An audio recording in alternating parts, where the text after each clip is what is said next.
Friday morning, everybody. This is Grace, and you won't be seeing my face because I am going to be reading from a list, and since I'm nearsighted, all you would see is me trying to look at my list. So, I want to talk about things that some people call signs of being highly sensitive, a highly sensitive person, and I know I am, and I'm going to talk about the ones that I know that fit me.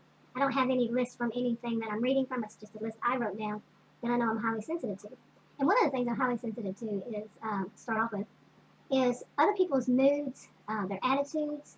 Like somebody might say something other people don't pick up on as being an attitude, like a negative attitude, I'll pick up on it. And one thing I have to always tell myself, remind myself, especially if it's directed toward me and I didn't do anything to the person, didn't say anything, it could be something online and not even know the person. But it's to remind myself that if I'm not doing anything to them, then it's their problem. And I recently had that really bad. And I had to remind myself. And it took me a while, like people say, you get your nose out of joint. And I did. And I said, no, I'm not going to let that. And I know that. I know to do that. But, sometimes, being highly sensitive, it comes with the territory, I guess. For some people, This is just the ones that fit me. Whatever fits you is up to you. Okay, another one or two, that I'm highly sensitive to is noise and movement. Like my dog's moving around and they make noises and everything. It distracts me. Sometimes it really bothers me. One of them loves to grumble. That will bother me and distract me. Or other noises is I'm very sensitive, especially lately. I don't know. I have never felt it this bad. I don't remember ever until recently. And that is when somebody chews or chews food or bubblegum or whatever. I did know that when I was an educator. It always bothered me when people would tap their pen on the table. That would really bother me. But I hear things that other people don't hear until later on. The same thing for smelling something, an odor or a perfume or anything. I will smell it before other people smell it. And from what I gather, I apparently smell it really a lot more, a lot stronger, which would make sense. But as far as hearing, it's things that are off in a distance. If there's noise off in the distance and somebody's right next to me and they're trying to whisper to me, I don't hear them. I hear the noise in the distance. I could never go to like clubs that played loud music. It would just make my heart beat too fast, and it would just aggravate me. Okay, that was more than two, but they do kind of blend together. And the sense is, yes.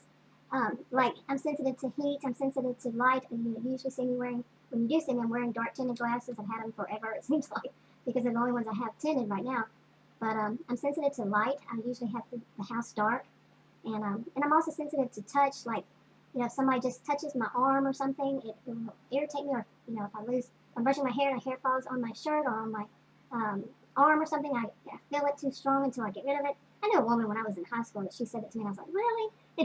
And I just kind of doubted it, but it's true. And see, those are that kind of thing. But I'm also sensitive to, like I said, people's moods, and along that line. The odd things, I'm not sensitive so much to pain, real pain. But I do have to wear my clothing big because I'm sensitive to that. It's interesting how it picks and chooses what it is that I'm sensitive to. And I always think that it's because of I have an adrenal disorder. I really don't know. I'm not a healthcare professional or provider, so don't take my word on any of it. I'm also sensitive to, I have chemical allergies. I'm sensitive to medications. Doctors like to give, me, and I've complained to them enough now, they stop. A higher dosage of stuff. I said, whatever you give me, you need to at least cut it in half because I'm so sensitive. And I also can have bad reactions to them, to the medications, and I have had that. Okay, another thing is that many of these can be called, symptoms of so much else, so many other things. So this is just my list. I'm not telling anybody that's what it's associated with because it can be, being a highly sensitive person, it can be associated with anything.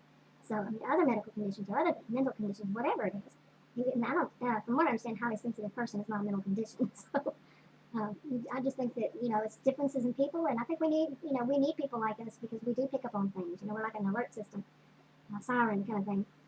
Okay, other things like a room full of people. I think I mentioned this one before. If I walk into a room full of people, I'm feeling so much, picking up so much from them that it can overwhelm me. And for me, that's when I have anxiety, and then it can lead to a panic attack, or I can have an allergic reaction if they have too much perfume on. So, and let's see. Let me try to put some of these together here. And as far as trusting people, I listen to them, and I have a difficulty trusting them because I pick up so much of what they're not saying, kind of thing. At least that's how I see it. I could be totally wrong, but I pick up something, especially when it comes to people lying to me.